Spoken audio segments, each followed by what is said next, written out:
Okay, welcome back mga scalper. Trading lesson number 1.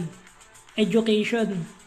A lot of trader willing to invest in the market but they are not willing to invest sa sarili nila dahil umaasa sa iba. Sa trading, if hindi ka maglalaan ng panahon at oras para sa sarili mo to learn sa education, skills, and mindset to become profitable, hindi ka magtatagal dito, master. Magsasayang ka lang ng pera mo.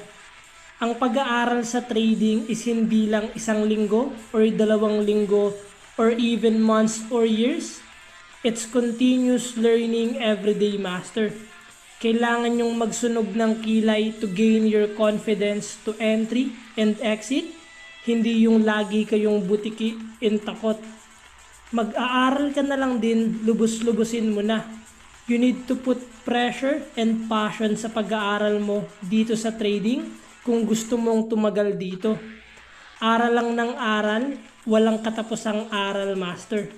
Ang kalaban natin dito is institutional trader, mga AI, bot, and big money.